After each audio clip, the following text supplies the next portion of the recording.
Hey everyone! Welcome to Be the Change. My name is Lily Mott, and today I'm going to be talking about how change comes when you find a supportive community. My guest this week is Maria Jose Perez Aguirre, and she is a feminist and activist from Mexico who has worked with the United Nations Foundation's Girl Up initiative, as well as other organizations, to raise awareness. I really enjoyed learning about Maria Jose's work, so without further ado, let's get started with this episode featuring Maria Jose Perez Aguirre.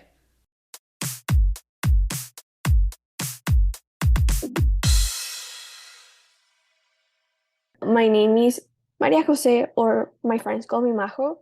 I'm from Oaxaca, Mexico. I stay in the south part. And in 2019, I joined a Girl Up campaign, and I've been working with them since then. In 2020 and 2021, I moderated several panels at the Leadership Summit for Girl Up Mexico. I recently started working with Girl Up Mexico to write monthly columns about women in sports who have made a difference in towards gender equality. And then in 2022, I applied for teen advisor, and then I became a teen advisor later that year. And I think my whole life I've been very passionate by gender equality since I was in middle school, when I was starting to learning about the real world and how women are suffering these inequalities, for example, in economics, in salaries, how they are in science or anything, how there's a big gender gap. I started to become really passionate about that. But at the same time, I wanted to make a difference in my community. So I started slow, trying to make a difference at my school when I founded my Girl Up Club. And since then that I've been working with bigger organizations like Girl Up at national level and then an international level. So yeah. That is a great start, and I'm a big fan of the work that Girl Up does as well. And just to give a little background for the listeners, Girl Up is a United Nations Foundation initiative, and it's working to provide young people around the world with training, tools, and community to build their leadership skills and accelerate social change around the world. So, just with that little background on who you are and the work that you're doing, especially with Girl Up, I would also love to know more about what got you started with this work. What inspired you to become an activist and get started working with Girl Up? Well, I live in Oaxaca, a state in southern Mexico, as I said before, but it's also one of the states that has one of the levels of poverty. Like there's a lot of poverty in here, and I've been living here my whole life, and I've gotten the chance to visit a lot of places. But in those places, I know that there's a lot of women that are suffering those inequalities. And one of the moments that I realized, okay, this problem is big and it's really close to me. That's when I was in around 10 years old. My dad is a civil engineer, and sometimes I go with him to work or whatever he goes. And then one day we went to this indigenous community in the north of my state. And when I got there, I realized well, people here are really poor, but women are being the most affected. So because women are the ones who cook and do all the things like house chores, and they do not have a job because that's how the system works here in Mexico most of the times in those communities. So that was one key moment. I realized, well, this problem is huge and I want to make a difference. But also at school, I started focusing my projects, all the work I did towards gender equality. To start researching about for example, Mexico's economy. And in since the after Second World War, this had been a huge change in the world's economy because women have been more involved. But I want to dive deeper in how has that been in Mexico. And I've been researching about that. And since 1908, since the 20th century, there's been huge changes in that. Um, and I feel all my projects slowly started focusing towards that. And that was another moment. But I think that the moment I realized well, this is it for me is when I was in eighth grade. I did a project about African economy and how it has been evolving since women are getting more involved in parliaments, in politics. So that kind of approach, having women in leadership positions, that is slowly changing the economy and women's situations for better. That was the moment that really inspired me to do something for my community. sounds like Girl Up was a perfect partner for you to do this work because I'm sure that you were able to connect with so many other passionate young people, first in Mexico and then around the world, who also wanted to make change and solve some of these problems and do this work with you. So, you touched on some of the problems that women face in Oaxaca, Mexico, and I would really like to know more. What are some of the specific issues that you would like to see change in your area of Oaxaca and throughout Mexico as a whole? Yeah, sure. Well, I believe education is a huge part of solving all these problems. Education can give you everything to become more critical and analytical about these issues. So, for example, I am really passionate about women's in sports, especially about health, mental health, and in my case, reproductive health. It's a story of mine that I can relate to this. Back in 2020 and 2021, I suffered from Red S, which is relative energy deficiency in sport. And a lot of women suffer from that, especially in high school, at a high school and a college level. In It's really, really common, and there's a lot of stigmas about it.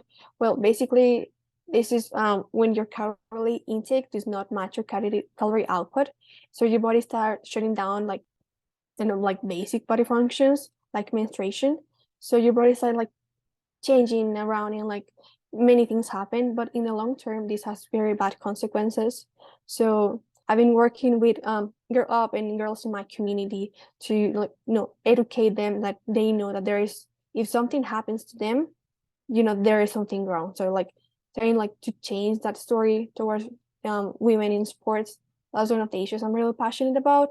But also climate justice, especially with like a women's focus, like women approach, because here in Latin America where I live, women are going to be like the most affected by climate change, and we start like seeing those consequences now.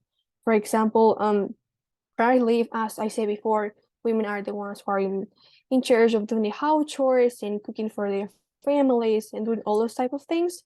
So if they do not have access to water or any other like basic need that will be affected by climate change, that's going to be a huge issue. Yeah, that's interesting. And I think your activism is so intersectional because, just as you're pointing out, these issues are all very interconnected. So, as you've been doing this work as an activist, I'm sure you've met some role models and inspiring people who are also making change. What is the best piece of advice or words of wisdom you've gotten that kind of help you as you're doing this work?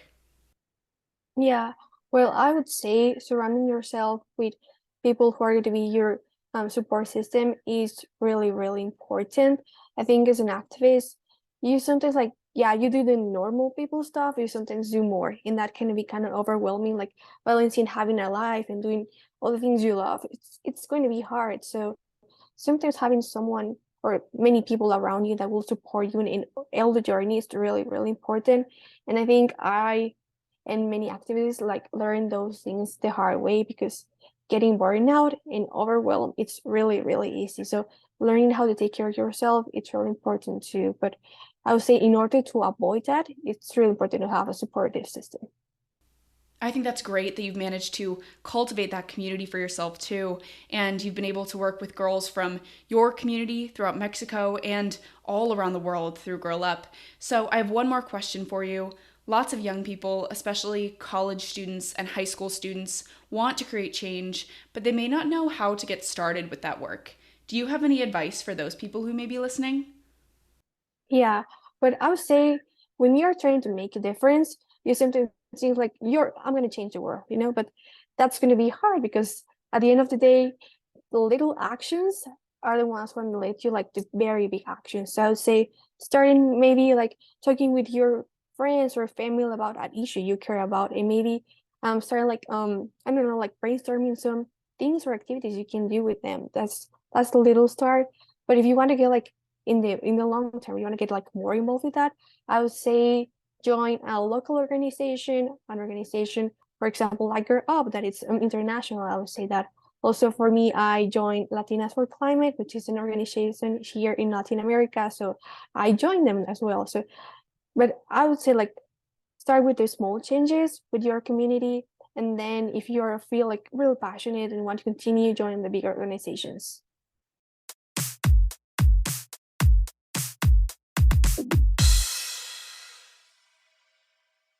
I was inspired by Maria Jose's emphasis on the importance of community throughout our conversation.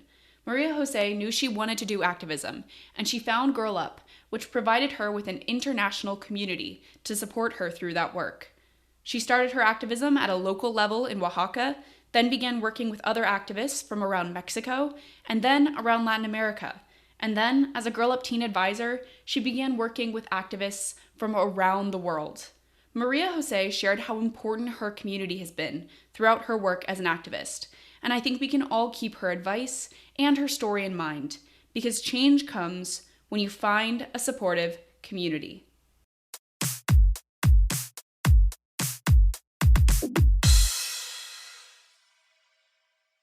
Thank you so much for listening to this episode, and you can find Maria Jose on Instagram at Majo or MAJO Perez Aguirre to get connected with her.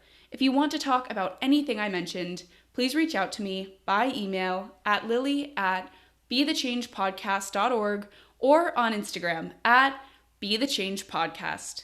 Tune in for my next episode, but until then, be the change you wish to see in the world. Bye, guys.